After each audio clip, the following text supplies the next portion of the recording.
Perfect. All right, thanks everybody for joining today. We're so excited that people were able to make this time. So traditionally in the past, we at CCE would be contacting all of you or your school administrators to try to set up programming. But obviously we've had to think of new and creative ways to connect with schools given the pandemic. And just like all of you, we've had to learn a whole bunch about how to do that effectively.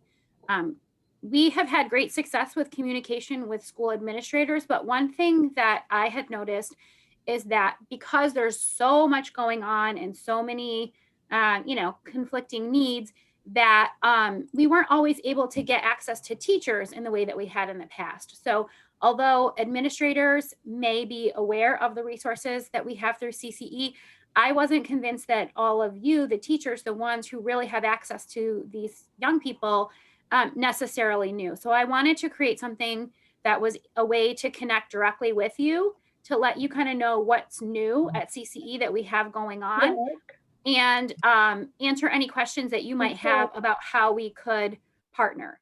So we have a very brief little presentation for you today, and then some time to answer some of those questions. And also just wanted to make sure you have my contact information. So I would be your primary contact if any of what you see today looks like something that would be a good fit for your students or your school, so you know how to take those next steps. So again, welcome and thank you, everyone. So we're going to advance the slide, and then we're going to show you a new little promo video we put together that talks about our youth and wellness programming. At Cornell Cooperative Extension of Jefferson County, we offer a wide variety of youth programming. From our 4-H Virtual Academy, to virtual nutrition lessons, to Camp in a Box, to our after-school program, we have something for everyone. Participate in a cooking class with our nutrition educators.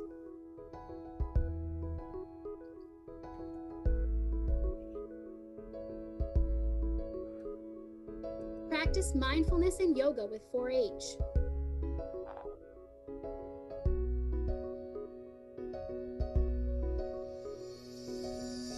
Join the 4-H After School program.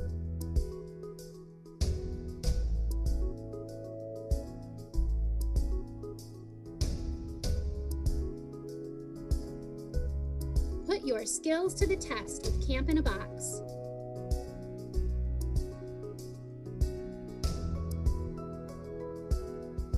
Or so much more. Our programming is available for classrooms, families, and individuals. We can work with you in person or virtually. I'll tell you, the CCE program for us, we've had it twice in 2 different versions in this school over the years, and unfortunately had to not have it for a period of time. So I think that gap taught us at the school how important the program is for especially our youngest students to have age-appropriate educational activities to do every day. It really, really is the only option for kids in this community. And it's perfect for the grant that I work under, the Healthy Families for a Hopeful Future, because it's going to allow me to coordinate the services in the area to provide these programs for our students. And Cooperative Extension is a great resource that I had never tapped into before. I think the staff has been very professional, very helpful. I really can't say enough good things about them, and I've enjoyed working with them, and I think this is going to continue, for some time. My daughter completed Outdoor Adventures Camp in a Box. It included many wonderful activities. There was Choose Your Own Adventure, hiking, solar oven, making your own with s'mores, knot tying, tie-dye, that was definitely a favorite, build a compass, and paracord bracelets. The activities got her off of the devices, got her outdoors. We did most of the activities outside during a nice sunny day. If you haven't taken advantage of any of the Camp in the Box programs that have been offered, you should. Contact us if you'd like any of our programming in your school or home.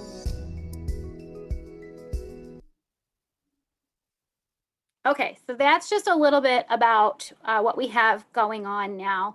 And I'm clearly biased as the nutrition program manager, but I'm so impressed just across all of Extension with what our educators are able to offer. We never thought that we could have high quality, engaging programming that met the standards that we had put forth in terms of quality.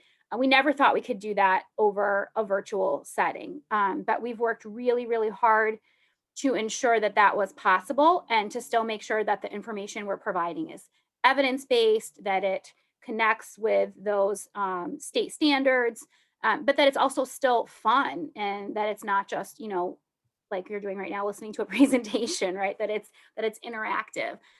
So I'm so impressed with what our educators have done. And as a parent, I can tell you that my girls have participated in many of the programs and love it. And I just can't believe what we've been able to do. So I think all the time, like, how can we make sure that other people know that this is out here and that it's easy to connect? So that was what that little video was about. The next thing I wanted to make sure you guys knew about is just some things on our website. So that because we have a short amount of time today, that if you were interested in seeing a little bit more about what we have available, you would know where to look. So you guys will get these slides as well. So Erin's going to take us to our new web page. We created a new site that's just all of our youth nutrition and wellness programming. It doesn't matter which grant or which department it's connected to, but we wanted it to be easier for teachers and other community partners to kind of see what is possible. So on this page, you're going to see this huge list of different types of programs. These are all of the types of programs that we are capable of providing, that we have evidence-based curricula to provide, that we have trained educators, that we have all the materials. These are the types of things that we can do for you. But what I really want everyone to know is that, this is just a list of things we have done, but we are able to customize our programming to what's going to work for you. So that's one of the things I love about our program is that we have these great standards, but we also have the flexibility to tailor that program to what's going to work. So if you happen to look through this list and you see something that looks interesting, we can talk about how that could fit in with your class in terms of scheduling, delivery, that sort of thing. If it's possible to do it in person or if we want to do it as a virtual program or a hybrid, those are all possibilities. The next thing I wanted to show you all is our video resources. So at the beginning of the pandemic, we really focused in on this a lot, and we've continued to add to it. So in addition to the programming that you saw listed on that last page are things that we would primarily do live. So whether it was over a virtual setting or in person, they would be live programs with an educator. But we also have a whole host of videos that we've already created that are available, that you could use, or we could develop new ones based on your needs. So there's everything from food demos to quick tips. There's some brain break physical activity videos. There's all sorts of things on here. We tried to think about what might be most useful and to families or to community partners. And we were thinking about, as more people are at home, what are some of the resources that they might need while they are at home. So you guys can take any time to go through and look at any of these. And again, if you have ideas for other videos, that's something we're getting really excited about making. And you saw our educators in one of the pictures. They are now outfitted with all sorts of new technology to be able to do that in a really professional way. And then the last thing I wanted to share with you is our events page. So if you go on our website, you will see what programs are currently happening or coming up in the near future. Again, just to give you kind of an idea of what's going on. So my youngest daughter, Phoenix, is going to be doing junior bakers this afternoon. We have a whole bunch of new cooking programs that are happening for different age groups. Most of them are 1st through 5th grade, but we also have specific teen programming like our Healthy Living Leaders. And then we have adult and family programming too. So whether you're looking for something for in your classroom, if you're looking for something on days when your kids are at home but need engaging activities as part of their virtual learning, or if you're just looking for additional resources to share with families that they could do outside of quote unquote school, those are all the kinds of opportunities that we have. And again, you could register for any of these current programs, or we can customize a program like this for you and your audience. All right, moving along. So we now have 3 different types of programming. We have always done our traditional in-person programming. And again, we really prided ourselves on being able to deliver that type of programming in a really high quality way. But since the pandemic, we have upped our game. And I would say now our virtual programming is just as high quality. So that's a new offering. And then newest of all is this new category of self-directed programming. So self-directed programming includes things like Camp in the Box that you saw in the video. We are creating new versions of Camp in the Box all the time. So 4-H has all different types of themes of those box programs where a family can sign up, have a box delivered to them, and then there are a host of activities that come in the box that families can either do on their own, or they can connect to a Zoom link, and at a certain time, some of those activities will have an educator that will lead them through. So one of the examples of that, there's a Mars rover kit, and each week they explored a different part of that. They were able to put create a circuit and put a Mars rover together, a model Mars rover, things like that. So that's our self-directed programming. And we in the nutrition department have piggybacked on that. And one of our programs now has a food box. So just like Camp in the Box, we're doing like cooking Camp in the Box, and families will pick up a box of ingredients with some really flashy recipe cards that Erin has created that look like those fancy subscription services that you can sign up for. And then they can attend a virtual cooking class where they can cook alongside the professional, but be able to do that program on their own. And then sometimes there's some extension activities. So now that they have certain skills, then they can create another recipe at home with their family. So we're really expanding this idea of the self-directed programming, and it's a new direction we're going in. And then the last thing I wanted to give you guys kind of just a plug for this, because this hits home for me as a parent, but it's also really important to me as a nutrition program manager. And I'm sure for you guys as teachers as well, this social and emotional well-being. So I think we can all agree that this is where kids have been hit, and adults have been hit really hard during this pandemic, not being able to be in school as much as they normally would be. Or to be with their friends and participating in some of those extracurricular activities has really impacted all of our social and emotional well-being. And the CDC just put out this new guidance that really talks about how nutrition and wellness programming contributes to that social and emotional well-being. And because that's something I think we all can agree that there is a deficit right now, if there's a way that we can help to address that, that's something I would love to see us do. And that can be a real focus of our programming. So Erin's going to take us to this page just so that you guys can see more about what's in this new CDC guidance. But it really talks about some of these things that I think, kids are lacking or struggling with these days: managing emotions, that goal setting and being able to feel a sense of achieving goals, empathy, establishing and maintaining positive relationships, and making responsible decisions. And so one of the ways to address that, the CDC recommends nutrition education. Obviously, it's only one way, but there are a lot of things that can happen in the school environment, or even in this new virtual school environment, that we can do to help strengthen kids' social and emotional well-being. So that's just a resource that you may want to check out more in the future. But I'd also love to continue that conversation with anybody who is looking for some ways that we can address that with schools. So we serve on school wellness committees and work a lot with administrators on practices and policies that address all the areas of comprehensive wellness. And so if that's something that you think would be important to your school, I would be happy to help connect with you on that. Thanks, Erin, for taking us there. So I have a question for you all. So you can feel free to write your answers in the chat. But just thinking about that social and emotional wellness, what do you see in your schools with your students that kids are lacking most during these times when it comes to wellness?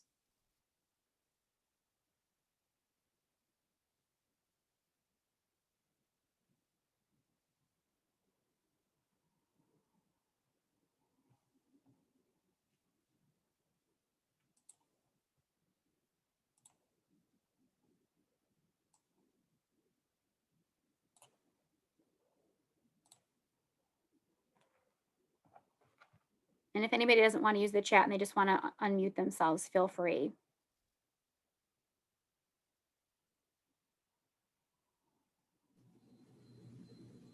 Yeah, someone says communication skills are almost non-existent anymore.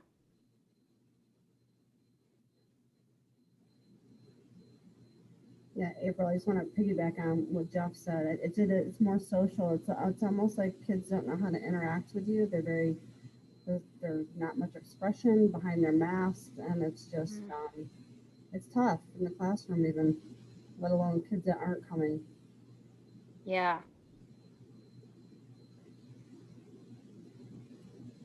Social play. I was going to say, I agree too, that, just even though they're here, they don't have a lot of social interaction with their friends. And I just think that is such a huge part of school. So it's kind of sad for them. It is, right. There's all the formal parts of the school day that are built in, and then there's all of that magic that sort of happens in that shared environment that I think it's going to take a while to really capture all that's been missing. But yeah, inactivity. So I heard in the chat, both that structured, like formal physical education or structured physical activity, and then also that informal physical activity that might happen like during recess or through other extracurricular or enriching activities. Those are definitely both things that we're seeing are really hard to replicate in this new normal. And definitely socialization. Yeah, it's almost like we're getting out of like kids are off the habit. They don't I know when I was a kid, like we would pick up the phone and call your friends, and our kids, that's not really how they are used to interacting. And so when they don't have that face-to-face time, they're losing a lot of those social skills. Yeah, somebody said inactivity, lots of gaming, sleep schedules are off. So we've always provided guidance from the American Pediatric Association on screen time, and that's been a big part of our education is reducing screen time. That's a really hard message these days when we are all screen time is a necessary evil, right? We have to have the screen time, but then what's happening outside of the screen time that we have to do? How are we ensuring that kids still get that balance and are not so sedentary when they don't need to be on the computer for school or even some of these other activities? Like, how can we balance that out? Anything else you're noticing students are lacking in terms of wellness?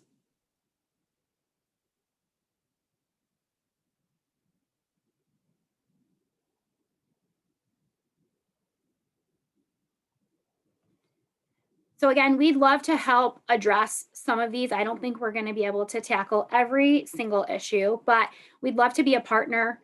So hopefully you could see from the video, we have things like even virtual yoga classes and other mindfulness. So we have ways of helping kids get up and be active, even in the virtual setting. So that is something that we can provide. Our Catch Kids curriculum includes physical activity as part of every lesson. And even just in the way that educators are engaging kids, we have them getting up, getting down, doing squats, doing different physical activities to help us when they're answering questions or saying whether they like something or dislike something. We are trying to get them up and not just sitting in front of the screen for our programming. And we're really impressed it took a little getting used to, but originally, you know, we had kids, they had their screens turned off. They weren't necessarily using the chat very much. But as kids have gotten more accustomed to using platforms like Zoom as well, we're seeing now the screens are on, kids are actually doing the activity alongside the educator, they're communicating with each other. The classes have become much more engaging, and we figured out some of those tricks too to help with that process. So thank you all for sharing. And we'll move ahead. Okay, so next steps, and then we're going to get to the questions that you guys might have that I haven't addressed. So if any of this sounds like something that you would be interested in for your students, you can just email me, and my email is coming up, I think, on the next slide. And you should have, hopefully you'll have my email. I'm going to follow up with each of you as well. We do have an online referral on our website, on the nutrition homepage. And we put that on there because originally we had like a paper referral system, but we recognize that now most of our partners are working from home, just like many of us are. Oh, thanks, Erin. She just put my email in the chat as well. And so it wasn't so easy for people to print off that referral form or fax it back to us. So now it's a quick little Qualtrics survey. So you can actually click on the referral online. You can also share this with parents and families too. So anyone can use this referral system. And then the referral comes straight to us. I actually get an email letting me know that there's a new referral, giving me the details about what that particular person is interested in, and I'm able to connect them straight to an educator. So it's made our referral process a lot faster, but we don't have any sort of formal referral process. So that is just an option, but it's not necessary. You can send me any kind of an email and just say, hey, April, could we talk about something like this? And we can have that conversation. We don't need anything formal. But so here's what we really need from you all.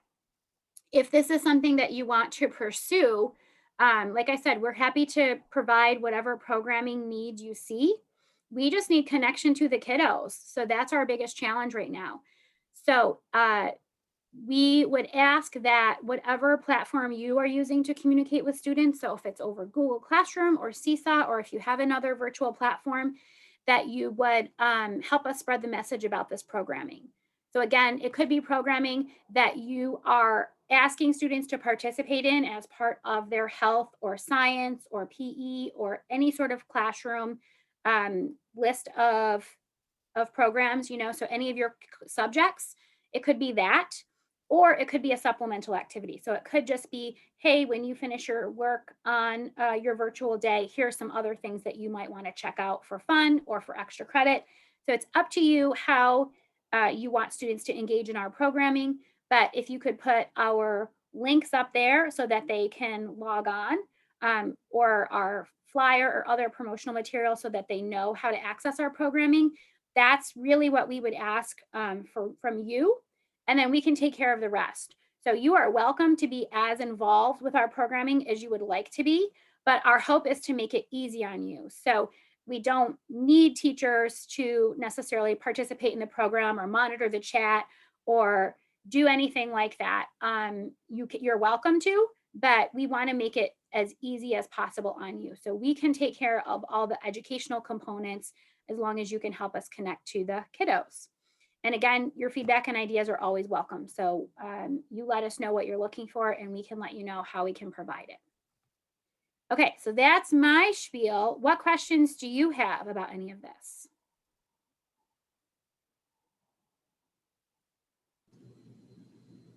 April, this is Vicki Kolb. Hi, Vicki. I guess for like us, I know Jeff Britton is on here as well, and we've had Cornell before come in and do like a nutrition type of actual cooking with our kids in the past when we were fully in person.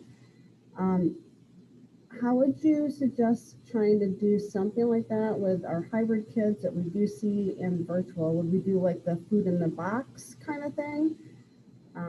If it's something we could manage or do? Okay, yes. So there's a couple of different ways that we can do that. And it will also sort of depend. This is my job, is I have to figure out which grant it falls under. I don't want you guys to worry about that. No, but yeah. but depending on what exactly you're looking for. So we could potentially provide a kit of ingredients that you could have in your classroom, and then our educator has the kit of ingredients, so we can do a simultaneous virtual demonstration. Right. A lot of our programming, we're not giving out food samples. So, normally we'd come into the classroom, we'd make something yummy, we'd pass out the samples to all of the kids. We don't have a lot of that happening right now because most of our programs, the state and federal guidance is suggesting we don't. However, if we have a partner and a different funding stream, we do have a couple of workarounds with that. And like our food in the box program, we have a partnership with 4-H right now that's helping us provide some of that. But we can provide at least the ingredients to do that demonstration, both virtual or like if you wanted to do it in your class at the same time, so kids can still see it live. We can do that, and we can do any virtual food demonstrations as part of programs. So if there's like certain recipes and stuff like that, our educators can do all of that, or they can do them as pre-recorded videos. Thank you. Here's your question.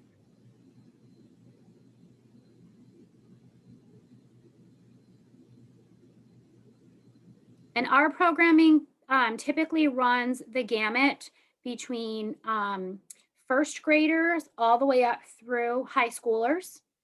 And then we can do parents and families too. So if we're doing classroom education, it's typically first grade up through high schoolers, but then we could also work with individual families or parents in groups. And so some of our target audiences would be parents or caregivers, or low-income individuals who are eligible or receive SNAP benefits. Those are our main target audiences. One of the great things for us to come out of COVID is that in the past, some of our programming has been dependent on the free and reduced rates of schools. So there have been some schools that we couldn't work with under some of our programming because there wasn't over 50% of the students were not free or reduced. And a lot of our schools are really, really close, but maybe weren't over that threshold. But because of the USDA mandate that all schools are receiving free meals for students right now, that has been lifted. So we can currently work with any of our school districts in Jefferson and Lewis counties, regardless of those income levels. So if you've been wondering why you haven't had programming with us at your school in the past, that might be a reason that we don't have to worry about currently.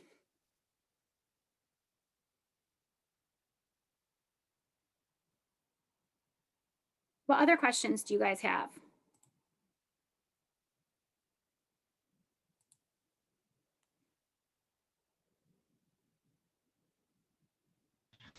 Vicky nailed it for me, because with the cooking lessons that you guys did in class, that's what I was really kind of looking forward to seeing how we might be able to do that, because it was honestly the best.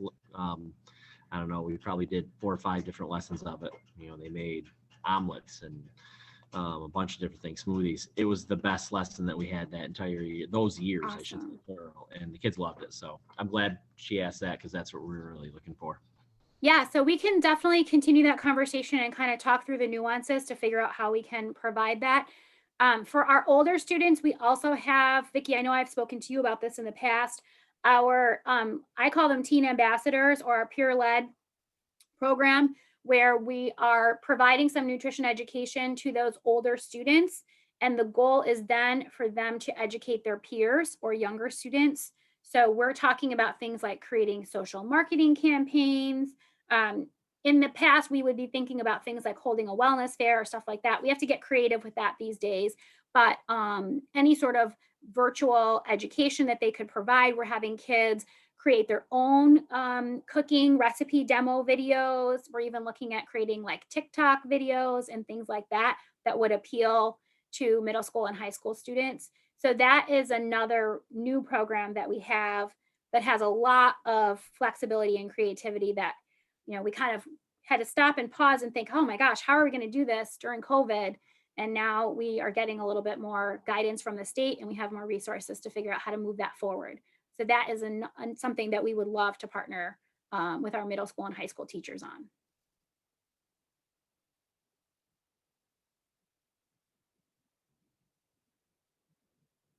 All right. Well, I don't want to take up too much of anybody's time, but if your wheels are turning, definitely feel free to reach out to me. You have my email address. I will be back in contact with each of you. But we'd love to be a resource for you. Let us know how we can help, and we'll figure out all the details. Thanks again, everybody. And we'll make this video available. If you know other educators that couldn't make it today, we can share this out so they can get the information too. Thanks, April.